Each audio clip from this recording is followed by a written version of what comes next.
아무도 기억하지 않는 아이들, 혹시 강제징용의 아이들도 포함된 걸 아시는지요? 2020년 5월 5일 지금으로부터 70년 전 대한민국의 어린아이들은 지금과는 정반대의 삶을 살아왔습니다. 강제징용의 비극은 어른들만이 아니었던 것입니다. 1931년부터 일본이 패망했던 1945년까지 강제동원된 조선인은 200만 명, 그중 정부가 확인된 강제동원 피해자는 10분의 1 수준인 22만 8,6,309명, 확인된 22만 명의 피해자 중 14세 미만의 아동 피해자는 272명이라고 하였으나 강제동원 피해조사지원위원회의 자료에 따르면 14세 미만의 아동은 400명 이상으로 밝혀졌습니다. 총 200만 명 강제동원 피해자 중 일부 확인된 피해자 중에서만 밝혀진 수이기 때문에 아직 밝혀지지 않은 피해 아동 수는 상상할 수도 없는 숫자일 겁니다. 당시 피해 아동 중 현재 생존해 계시는 분들은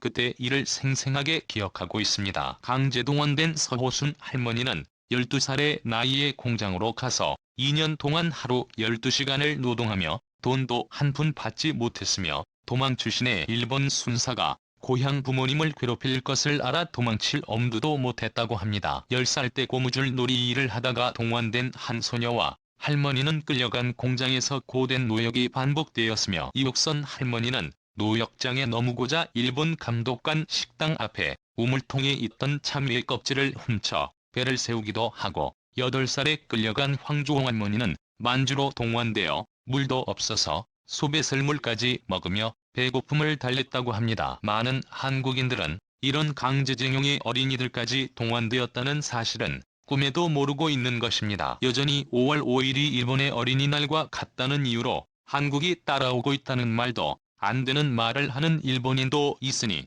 이들의 역사인식에 대해서는 더 설명할 이유가 없을 것 같습니다. 한국의 어린이날은 1923년 강정원 선생이 5월 1일로 지정하였으며, 그 후 어린이날은 행사에 더 많은 참여를 위해 5월 첫 번째 일요일로 기념일을 옮겼지만, 어린이날 행사가 민족 결집의 계기가 될 것을 두려워한 일본은 1937년 소년단체를 해산시키고 행사마저 금지하였습니다. 광복 이후 1946년부터 5월 5일로 지정되며 현재 어린이날이 되었죠. 현재 대한민국의 어린이날은 부모님에게 가고 싶은 선물을 받기도 하고, 또 아이에게 맞추어 특별한 곳으로 떠나기도 하며, 색다른 추억을 쌓는 아이들은 새로운 장래 희망을 만들기도 합니다. 이렇게 아이들에게는 가장 행복한 날을 보낼 수 있는 기념일이지만, 70년 전 대한민국의 아이들은 누군가의 돌봄도 못 받은 채 자신의 장래 희망조차 생각하지 못한 채 고된 노역 속에 살아가야 했으며,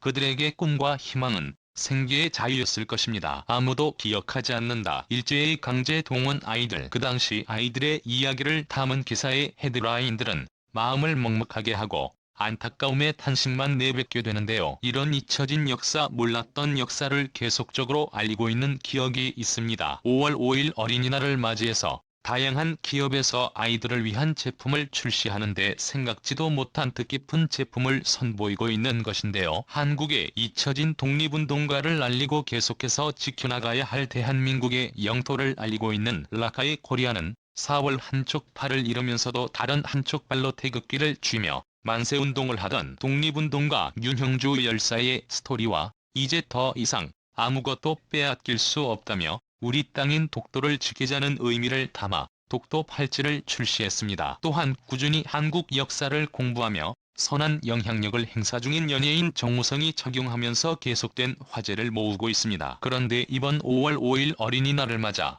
70년 전 그 당시 강제동원 피해자였던 아이들의 아픔을 잊지 않고 앞으로의 대한민국을 이끌어갈 아이들을 위해 더 특별한 팔찌를 선보였습니다. 양쪽의 건강관리가 들어간 이 팔찌의 가운데에는 아이들의 이름 또는 번호 등의 문구를 레이저 각인해주고 있습니다. 또한 이 팔찌가 특별한 이유는 과거의 역사를 알릴 뿐만 아니라 현실을 고려해 이름이 아닌 우리 아이들의 이름으로 해당 수익금의 일부가 독도협회에 기부된다고 하니 어린이날 그 어떤 선물보다 굉장히 느낄지 않을까 싶습니다. 그리고 라카이 코리아는 이전에도 12월 11일 빼빼로데이가 아닌 지체장애인의 날이라고 알리기도 하며 이렇게 말했습니다. 많은 수의 직원들이 있는 건 아니지만 이런 작은 마음 하나하나들이 모이면 큰 마음이 될 거라 믿는다며 지체장애인 옆에 기부를 하는 모습을 보여주었습니다. 그리고 국경일이 아닌 지금도 태극기가 긴 운동화, 태극기 펜던트, 안중근 의사의 손도장이 각인된 팔찌, 건강관리가 들어간 목걸이 등